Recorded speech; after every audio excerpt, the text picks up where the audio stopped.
मेरा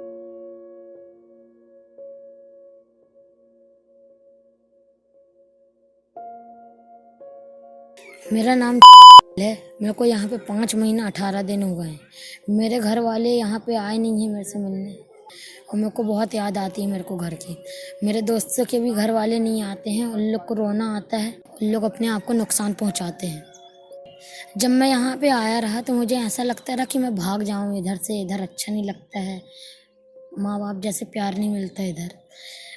अब ऐसा लगने लगा है कि जब अपनी मैडम आती हैं इधर, हम लोग को पढ़ाती हैं, हम लोग को अनार आम को सिखाती हैं, और ड्राइंग बनाना सिखाती हैं, पढ़ाई लिखाई, और हम लोग को गाने आने सिखाती हैं, हम लोग को डांस सिखाती हैं, और हम लोग को गिटार बजाना सिखाती हैं।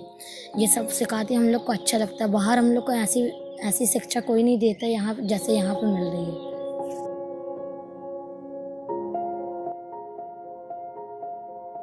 बाल संप्रेक्षण गृह एक ऐसी जगह जहां 18 वर्ष से कम उम्र के उन कसूरवार बच्चों को रखा जाता है जिन्होंने विधि का उल्लंघन किया हो।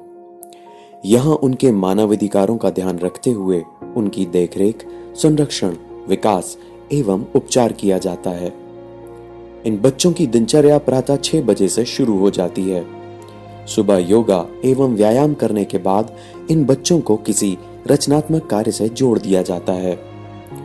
मध्य प्रदेश शासन एवं महिला सशक्तिकरण विभाग द्वारा इनके लिए समय समय पर व्यावसायिक प्रशिक्षण की व्यवस्था भी की जाती है ताकि ये कुछ सीख कर आगे अपना जीवन यापन कर सकें। लेकिन ये इतना सरल नहीं होता। कठिनाइयां शुरू होती हैं स्वयं इनके परिवारों से। इनमें से अधिकतर बच्चों के माता पिता या रिश्तेदार इनसे मिलने भी नहीं आते, और ना ही वे इन्हें अपने परिवार में स्वीकारने के लिए तैयार होते हैं। क्योंकि जब कोई बच्चा किसी प्रकरण में यहाँ आता है तो सामाजिक रूप से वो मामला उसके परिवार पर भी कायम हो जाता है। ये बच्चे जितनी अवधि तक यहाँ रहते हैं उतने समय तक उनका परिवार सामाजिक रूप से बाहर सजा काट रहा होता है। यही वजह है कि साल 2017 की दीपावली के त्योहार में 30 में से मात्र 3 बच्चों के परिवार वाले ही उनसे मिलने आए। ऐसे में यहाँ से बाहर निकलने के बाद बच्चों की दशा के बारे में अंदाजा लगाया जा सकता है। उनकी सोशल एक्सेप्टेंस यानी सामाजिक स्वीकार्यता भी एक अहम मुद्दा है, जिसे समझा मध्य प्रदेश के जबलपुर शहर की अवनी नगरिया ने।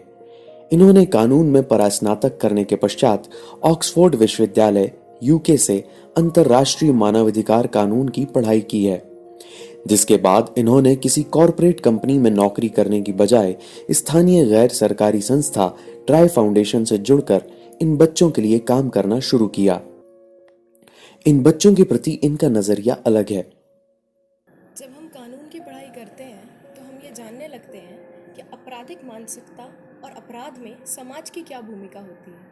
इन बच्चों के परिप्रेक्ष्य में जब हम देखते हैं तो हमें पता चलता है कि यहाँ आने से लेकर यहाँ से जाने तक इनमें से कुछ बच्चे ये जान जाते हैं कि इनके परिवार वाले भी अब इन्हें नहीं अपनाना चाहते हैं, क्योंकि उनके ऊपर भी सामाजिक दबाव होता है।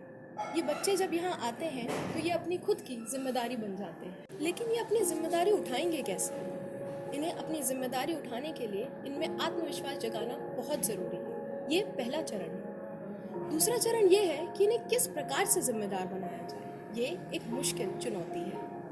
हमारी संस्था यहाँ पे इसी कार्य में लगी हुई है कि ये जब बच्चे यहाँ से बाहर जाएं, ये समाज में एक सम्मानजनक स्थान प्राप्त कर सकें। इसके लिए हम इन्हें एजुकेशनल, मोटिवेशनल, कल्चरल, मेडिटेशन हर प्रकार की ट्रेनिंग देते हैं, जिससे इनकी ऊर्जा को एक सही दिशा दी जा सके। बाल संप्रेक्षण गृह के हाउस मास्टर अनुज शर्मा ने अपना काफी वक्त यहाँ दिया है। उनके अनुभव के मुताबिक संप्रेक्षण गृह की स्थापना का मुख्य उद्देश्य किशोर न्याय अधिनियम के अंतर्गत किसी जांच के लंबित रहने की अवधि के दौरान किसी भी प्रकार के विधि विवादित कार्य करने के कारण किशोरों को अस्थायी रूप से रखा जाता है, और यहाँ पर रखकर हम लगातार बच्चों की काउंसलिंग करते हैं। हम इन बच्चों के माता पिता से लगातार बात करते हैं कि वे इन्हें ले जाने के लिए हमेशा राजी हो, ऐसा ज़रूरी नहीं है। ये एक बहुत बड़ी समस्या है। यहाँ की अधीक्षिका शर्मिला दुबे को बच्चों के परिवार की भूमिका अहम लगती है। बाल संप्रेक्षण गृह में आने वाले बच्चे ये उम्मीद करते हैं कि जल्द ही उनको यहाँ से छोड़ दिया जाएगा। ये एक टेम्परेरी व्यवस्था है, या तो जज उनको छोड़ देंगे या उनके माता पिता उनकी बेल करा लेंगे और वो जल्द ही घर अपने वापस चले आएंगे। लेकिन जब उनके माता पिता उनसे मिलने नहीं आते हैं तो बच्चों का मनोबल टूटने लगता है और वो अपने को खुद ही नुकसान पहुंचाने का प्रयास करने लगते हैं। ऐसी स्थिति में बच्चों को संभालना काफ़ी कठिन हो जाता है। किशोर न्याय बोर्ड के न्यायाधीश आशीष धवंडे ने इन बच्चों की शिक्षा के प्रबंध के लिए स्थानीय शालाओं के प्राचार्यों को पत्र लिखा, जिसके परिणाम स्वरूप यहाँ कुछ शिक्षक नियमित रूप से आकर कक्षाएं ले रहे हैं।